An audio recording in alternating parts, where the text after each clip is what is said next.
Originally, this video was part of a Udemy marketing course, but I've decided to make it available to you for free right here on YouTube.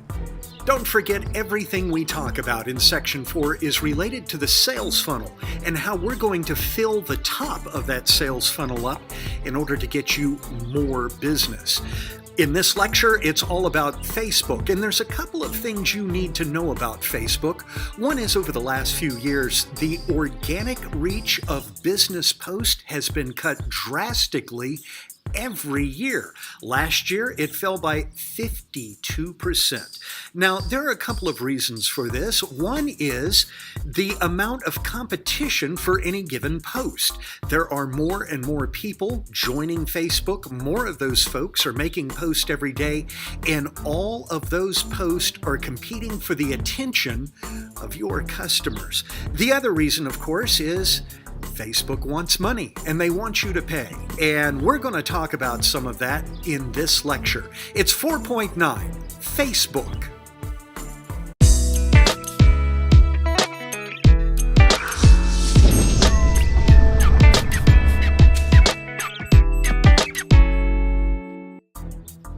As I just mentioned, all unpaid posts have been hit by downgrades in the amount of organic reach. However, one in particular, the link post, has been hit more than others. If you have a business and you post a link, it says, "Come visit our website to learn more," the odds are not many people are going to see that post at all. However, there is a bright spot. Video now performs better than anything else and has been for some time now. Did you know that video generates about 8 times the reach and 12 times the shares of other types of post? Now, this is determined by something called EdgeRank, and Facebook uses this formula to determine how many visitors are going to see your post. Let's take a closer look at how all of this is going to work. There's several things about making posts on Facebook and your Facebook page that you want to keep in mind.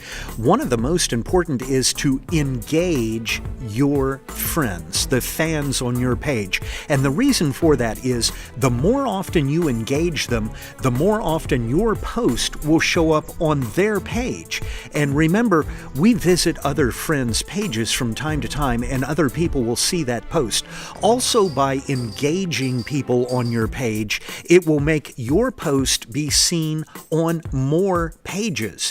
In other words, the more action one of your posts gets, the more times it's liked or people comment on it, the more places Facebook will post that to more friends so that your post has legs, so to speak. More people will see it, and it's essentially something that once it gets started, it will really take off on almost a life of its own. So ask people to comment, and I have found contests are especially good at getting that involvement started. The other thing you want to keep in mind when you're writing a post is to have a call to action. It's not just dinner, it's a terrific dinner, and you want folks to come out tonight and try your new dessert, and it's creamy, and describe it. Don't just talk about it, romance the product, and you'll find you'll do much better that way. Also, by the way, you'll find your call to action will do better if it's not in the post itself. You know, there's the post, and then just below the post there's a comment. Make the post, put a photograph in there, and then immediately comment, and have the comment be the link back to your website. It's counterintuitive. You'll get more clicks in that comment than you will if you put your link up in the post itself. Also, it's kind of good to know that Google says they do not use Facebook likes and such when ranking a website or a Facebook page.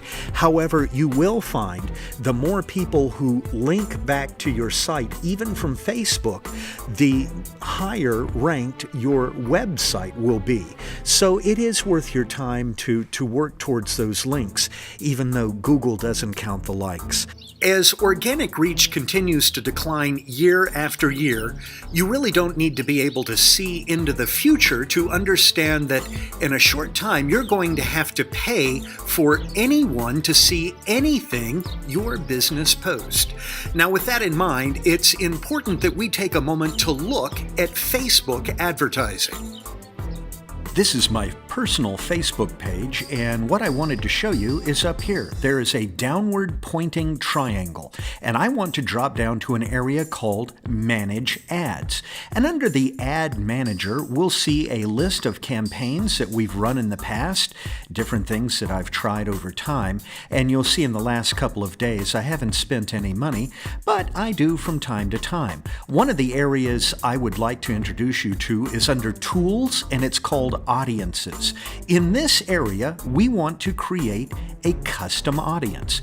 Now, what's a custom audience? This is going to allow us to do, for example, uploading our email address from our email list, say Constant Contact or AWeber. Any of the major email companies should be able to provide you with a list of customers you have dealt with in the past. And with that list, you'll upload it to Facebook. Facebook will compare the list of addresses to addresses in its database. That allows you to advertise to people who, for example, have signed up for your email list in the past. Maybe they receive your newsletter now. This will remarket to them, remind them again on Facebook. They'll see your logo, your address, and it is in fact highly effective marketing. One of the other things I'd like to show you is website traffic. That's the invisible pixel, if you'll remember from a couple of lectures ago, and we're going to go back to that. But first, we want to go to a lookalike audience. Once we've developed an audience and we're very interested in this group, we found they deliver a good ROI for our advertising dollar, we'll want to go back to Facebook and tell Facebook, create an audience just like this group with similar interest, a different profile only marginally. We're looking for people in our business or who are likely to do business with us, and we want to advertise to them.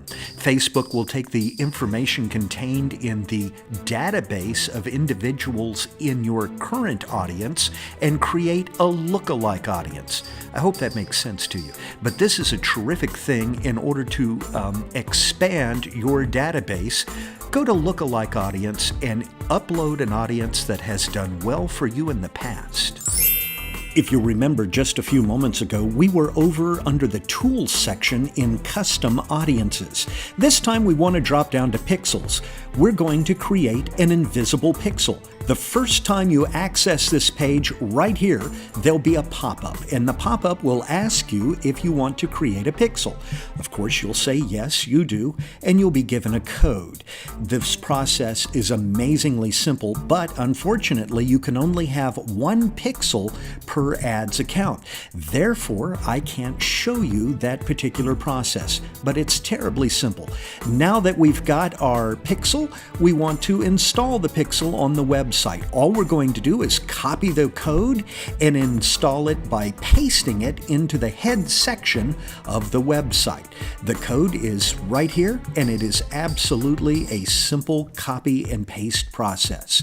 Now that we've created our code and installed it, the next step, of course, is going to be to create our actual ad. Now, you'll probably create several different ads based on which pages the visitors were on your website. I'll use myself as an example. Obviously, if people are interested in consulting, they would have gone to the consulting page on my website. I don't want to show those visitors an ad that was based on the webcam page on my website. Makes sense, right? You'll show the visitors the ads that they were interested in corresponding to the page that they were on your website. You'll have a much higher conversion rate that way. Here's the part where you're allowed to call me a hypocrite and perhaps throw something at your computer. When I'm done using Facebook, normally I will log out. I do that because if I don't log out, Facebook can follow me through the internet. Moreover, websites that I visit that have a Facebook plugin can get a lot of information about me personally from Facebook. So logging out for me seems to be a fairly good idea. That's going to do it for this particular lecture, and I really hope you got something out of this. Coming up next time, I want to tell you about my favorite form of online advertising. It's YouTube, and it's highly effective. That's going to do it for this tourism marketing tip. I hope you learned something, and if you did, please subscribe to our YouTube channel. You can also get a hold of me on the website with any other questions, and we have another video for you. Thank you, and I'll see you soon.